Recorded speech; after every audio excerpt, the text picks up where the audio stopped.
everything we do impacts people. So what we'd like to say is we investigate humans' impact on the environment and environment's impact on humans.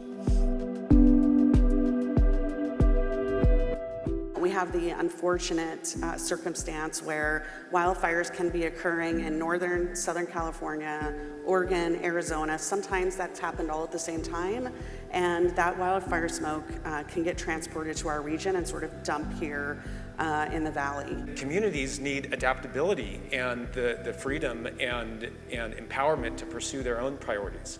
And so that middle piece is such a challenging thing to bring together into clear frameworks with clear accountability. Why do we have cameras on the land and satellites above and drone coverage of the environment? Because these are different sensors at different accuracies. They can give us different bits of information. And when we learn to put it all together, we'll have a more detailed understanding of our landscapes. For every 1 degree increase in global average surface temperature, we can expect a 200 to 400% increase in wildfire area burned in the US West. The seasons were somewhat separated from each other. That doesn't happen anymore. It's all merged into one big fire season, making mutual assistance less effective. And we haven't really invested in the people involved in participating in these solutions.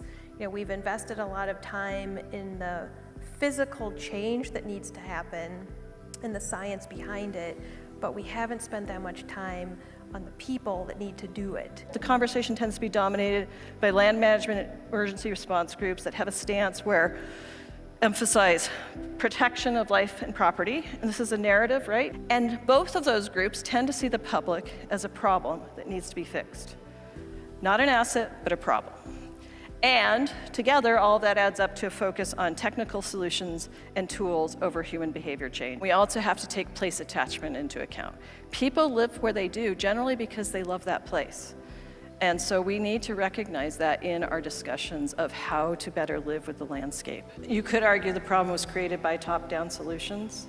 We will solve it by bottom-up solutions. Government, industry, NGOs, and we can find answers to these challenging problems that exist today to really deliver solutions that will have a sustainable environment, a sustainable grid, and a sustainable economy for the future.